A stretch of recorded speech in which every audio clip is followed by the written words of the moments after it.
ఈవెంట్కి వస్తారు. సో మన పాసెస్ మీద క్యూఆర్ కోడ్ ఉంది. If you scan it, clear instructions videos ఉంటాయి అందులో. ఎక్కడి నుంచి వచ్చేవాళ్ళు ఏ విధంగా రావాలి, మన రోడ్ అంతా విత్ వీడియో తీయబడి ఉంటుంది. అందులో ఇన్స్ట్రక్షన్స్ ఉంటాయి. If you download it will be very useful for you. ఇవే కాకుండా మీరు వచ్చే దారిలో క్లియర్ కట్ సైన్ బోర్డ్స్ ఉంటాయి. గ్లోబ్ ట్రాటర్ ఈవెంట్ కి లెఫ్ట్ తీసుకోండి, ఆర్ రైట్ తీసుకోండి, ఆర్ యూటర్న్ తీసుకోండి. ఈ సైన్ బోర్డ్స్ పార్కింగ్ వరకు కూడా క్లియర్ గా ఉంటాయి. మనందరి గ్రూపుల్లో ఒకడు ఉంటాడు, అరే నాకు షార్ట్ కట్ తెలుసురా, ఇలా వెళ్ళిపోదాం రా అని చెప్పి వాడు ఒకడు ఉంటాడు. వాళ్ళ మాత్రం మాట ఏనొద్దు. మన ఇన్స్ట్రక్షన్స్ ఫాలో అవుదాం. హ్యాపీగా క్లియర్ గా వితౌట్ ఎనీ హ్యాసిల్ మనం పార్కింగ్ చేరుకుందాం.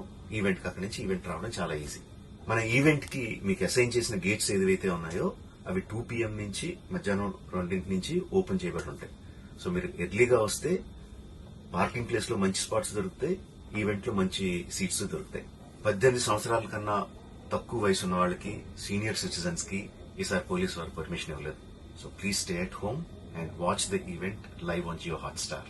రీసెంట్ గా జరిగిన రకరకాల ఈవెంట్స్ ని దృష్టిలో పెట్టుకుని పోలీసు వారు ఈసారి చాలా చాలా స్ట్రిక్ట్ గా ఉండబోతున్నారు. కమిషనర్ గారు పర్సనల్ గా చెప్పారు, ఏమాత్రం అవాంఛనీయ సంఘటన జరిగినా, ఏమాత్రం కంట్రోల్ తప్పినా ఈవెంట్ విల్ బి క్యాన్సిల్డ్ అని. వారు ఇదంతా చేసేది మన సేఫ్టీ కోసం, మనందరి సేఫ్టీ కోసం. కాబట్టి వారికి పూర్తిగా సహకరించి మన ఈవెంట్ ని బ్రహ్మాండంగా చేసుకుందాం. Thank you. See you on 15th.